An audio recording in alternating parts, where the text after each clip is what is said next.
the different reflections that we have listened to. In a special way, I'd like to thank Mr. Ola for accepting our invitation.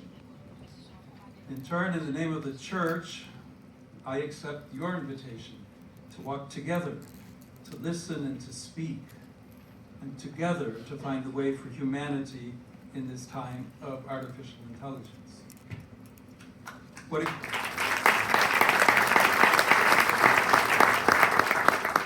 a great sign of hope it is that with our differences, we can listen to one another. This interchange clearly bespeaks the gravity of the moment, as well as confidence that together we can discern the major questions of our time, and so the future of humanity. At key moments in history, the Church is called to decipher the new things in the light of the gospel and the dignity of the human being. 135 years ago, my venerable predecessor, Leo XIII, observed the situation of factory workers, their families uprooted, and new forms of poverty generated by rapid industrial transformation. He understood that the Church could not remain distant. Within an epochal turning point menacing human dignity, the encyclical Rerum Novarum spoke its evangelical and social word about new things underway. Today, we find ourselves facing a transformation of similar magnitude, with perhaps even greater consequences. Artificial intelligence already touches many areas of our lives and affects decisions that shape human coexistence. It is also dramatically changing how war is waged. Like the earlier Leo, I feel entrusted to look upon another huge transformation with eyes of faith, with lucidity of reason, with openness to mystery, and with cries of the poor and the earth resounding in my heart. Magnifica Humanitas was born from listening, like Leo XIII did.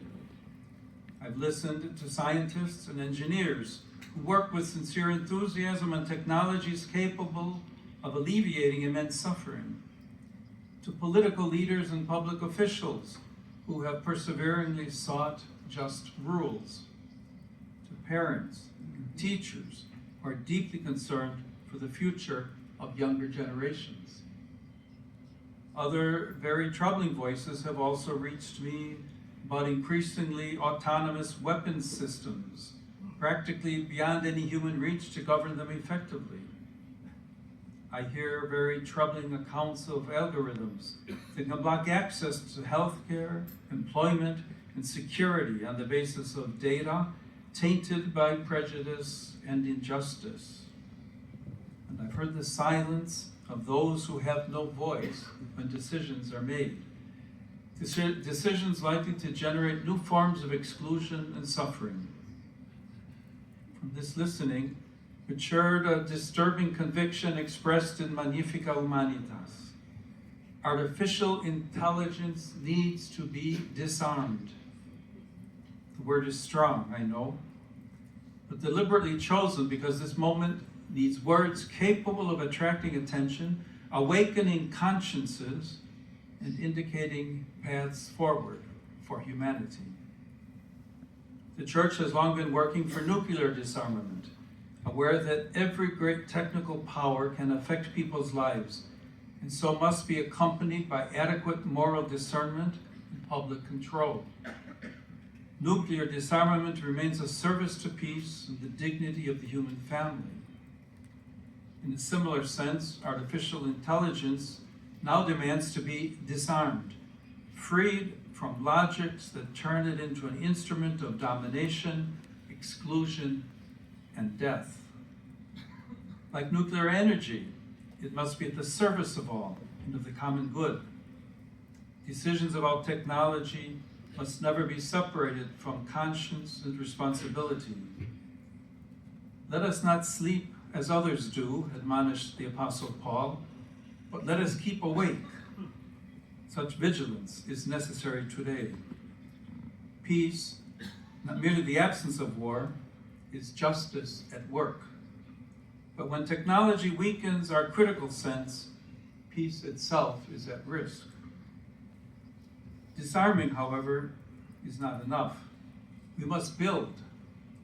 The word build reminds me of my years as a missionary in Peru. In 2017, torrential rains and floods struck the north of the country. Many families saw their homes swallowed by mud, and many roads too. There I learned that rebuilding does not mean simply replacing what has been destroyed. It means repairing bonds, restoring trust, and reawakening hope in the future. Moreover, no one rebuilds alone. In Magnifica Humanitas, I recall the biblical prophet Nehemiah. Before the ruined walls of Jerusalem, he gathers discouraged people to bring about rebirth. The image of walls does not legitimize closures or divisions, but invites each and every one to do their part. Brick by brick, a more just coexistence takes shape, capable of safeguarding the dignity of all. Nehemiah's effort speaks to our time. Artificial intelligence can be a construction site of history from within a horizon of communion in which technical progress learns to serve human life. Let each builder choose with care how to build, warns St. Paul. He does not fear the work site, rather he warns against building without solid foundations. Let's not fear artificial intelligence, but constantly keep the question of the human in play. We cannot be careless with our most powerful technical instruments. True development, says St. Paul VI, always concerns each man and the whole man. Each means that no person can be left at the margins of digital transformation. Whole means that no one can be reduced to productivity, to cognitive performance, or to mere data. The person bears within him or herself a freedom, an interiority, and the vocation to love and worship that no machine can replace or block. Only with such an integral vision can artificial intelligence be directed toward the common good. Only together, those who design systems and those affected by them, richer countries and poorer ones, institutions and individuals, power centers and peripheries, will we be able to build a future not for a privileged few, but for the entire human family.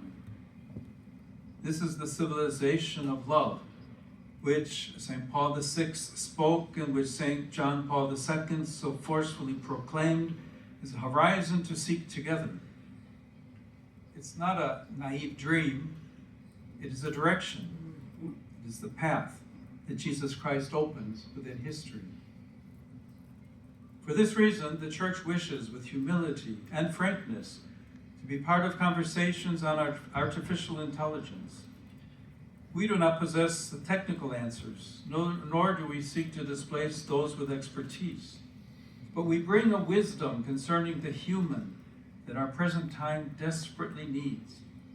Every person is unique and irreplaceable, a free and intelligent subject with a conscience, capable of seeking God, serving one another, caring for our common home. I therefore invite all members of the Church and of the human family, let us learn to listen to one another, face the present challenges with courage, and cooperate in building a more human and fraternal society.